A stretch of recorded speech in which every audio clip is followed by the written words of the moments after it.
نحمده ونستعينه ونستغفره ونعوذ بالله من شرور انفسنا ومن سيئات اعمالنا من يهده الله فلا مضل له ومن يضلل فلا هادي له اشهد ان لا اله الا الله وحده لا شريك له واشهد ان محمدا عبده ورسوله لا نبي بعده اللهم صل على سيدنا محمد وعلى آل سيدنا محمد أما بعد قال الله في القرآن الكريم الذين ينفقون في السراء والضراء والكاظمين الغيظ والعافين عن الناس والله يحب المحسنين صدق الله العظيم. Sebagai hamba Allah yang beriman, marilah kita panjatkan puji dan syukur atas kehadirat Allah Subhanahu wa taala.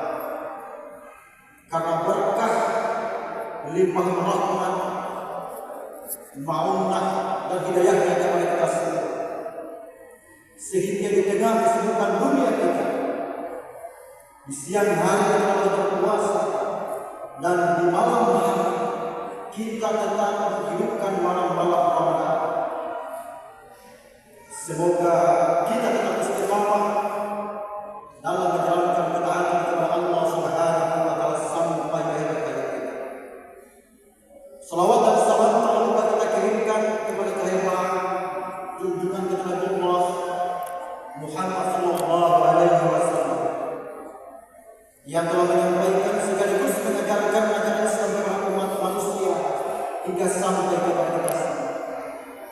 Harapan kita semoga keislaman dan keimanan yang kita miliki ini bisa kita pertahankan, bahkan kualitasnya bisa terus kita tingkatkan, tentu dengan cara menjalankan perintah Allah Subhanahu wa taala dan menjauhi larangannya.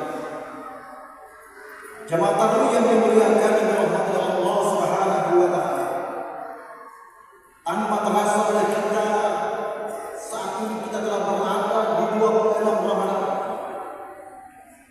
dan kami para penceramah yang mengangkat tema tentang tabungan spiritual sebagai penolak bala bencana. Jemaah tamu yang dimuliakan oleh Allah Subhanahu wa taala, sesungguhnya secara umum seluruh amal saleh baik itu yang wajib maupun yang sunnah, semuanya itu dapat menolak bala dan bencana, baik itu bala dan bencana yang merupakan dunia maupun bala dan bencana yang akan menimpa di yaumul qiyamah.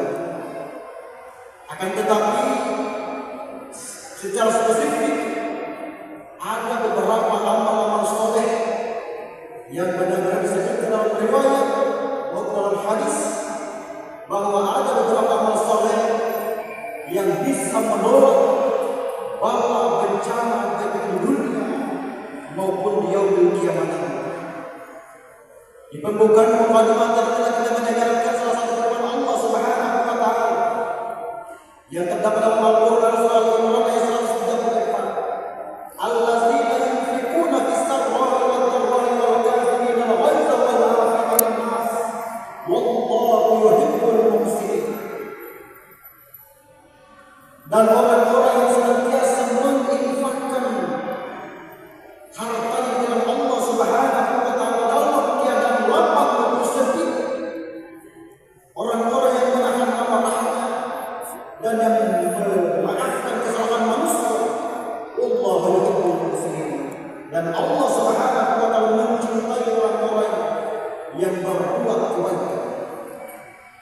Jemaah yang dimuliakan oleh Allah Subhanahu wa taala, salah satu amal saleh yang dapat menolak bala bencana dunia dan akhirat yaitu orang-orang yang senantiasa menginfakkan sebagai harta yang dimiliki, baik dalam keadaan lapang maupun dalam keadaan sedih. Orang-orang yang dalam keadaan lapang kemudian menjadi dermawan dan berinfak di dalam Allah Subhanahu wa taala, Allah Subhanahu wa taala cinta. Dan bahkan orang-orang yang memiliki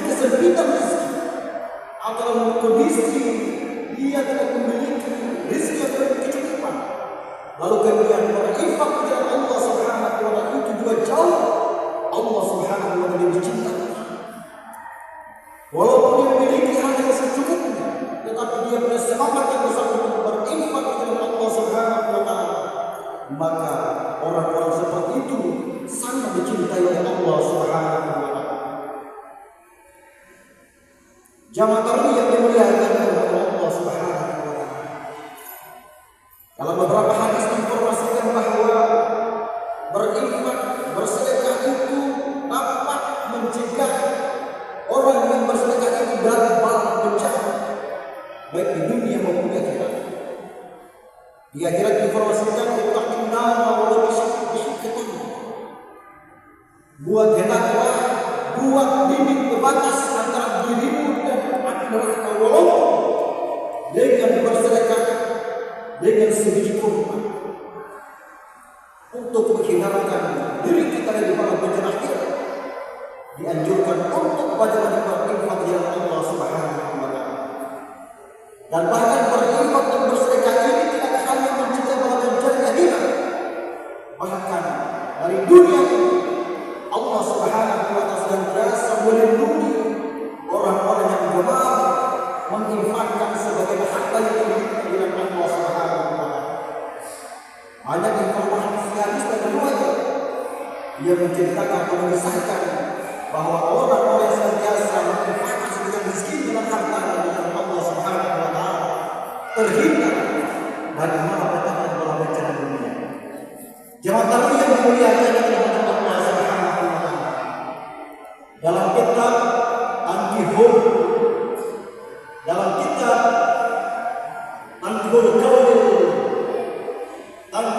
Qaulil Yasir karya Imam Nawawi Al-Bantani menginformasikan bahwa ada seorang laki-laki yang bersama rumahnya anak pohon yang besar, dan pada saat itu ada merpati yang bersama memiliki anak.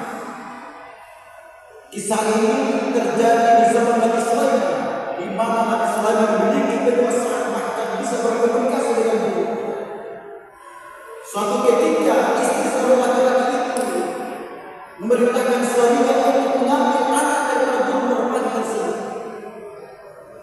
Lalu laki-laki itu dengan senang hati mengambil anak burung merpati tersebut. Dengan kejadian itu maka induk merpati melaporkan hal itu kepada Nabi Sulaiman bahwa anaknya telah diambil oleh seorang lelaki dan dijadikan santapan makanan. Mendengar hal itu Nabi Sulaiman memanggil lelaki tersebut dan memperingatkan kepada lelaki tersebut bahwa jangan melakukan hal tersebut atau jangan mengulangi perbuatan yang demikian karena itu adalah zalim makhluk Allah Subhanahu wa taala yang lain. Akan tetapi karena tergiur dengan kunjungan istri, di hari berikutnya lelaki tersebut kembali mengambil anak burung tersebut karena memang diperintahkan oleh istrinya dan anaknya untuk memang makanan tersebut. Dan hal itu kembali dilaporkan kepada Nabi Sulaiman alaihissalam. Burung merpati atau induk burung merpati melaporkan hal itu kepada Nabi Sulaiman, dan Nabi Sulaiman marah dan memanggil jin yang berasal dari ujung timur dan ujung barat. Perintahkanlah kedua jin tersebut untuk menjaga pohon yang besar agar kalau laki-laki tersebut melakukan perbuatan yang mengambil lagi anak dari burung merpati, maka diperintahkan Nabi Sulaiman agar kedua jin tersebut menarik dan menyeret laki-laki tersebut. Dan suatu ketika atau hari berikutnya memang nyata laki-laki tersebut kembali melakukan perbuatan yang sama karena memang mereka butuh anak daripada perempuan tersebut sebagai makanannya, sebagai lauk. Diperintahkan oleh istrinya sebagai suami yang taat atau yang cinta kepada istri dan anaknya, walaupun dia telah berjanji untuk tidak mengulangi kepada Sulaiman perbuatan tersebut, tetapi dia tetap melakukan lagi hal yang sama, yaitu ingin mengambil induk daripada anak dan anak tersebut. Dan apa yang terjadi? Baru satu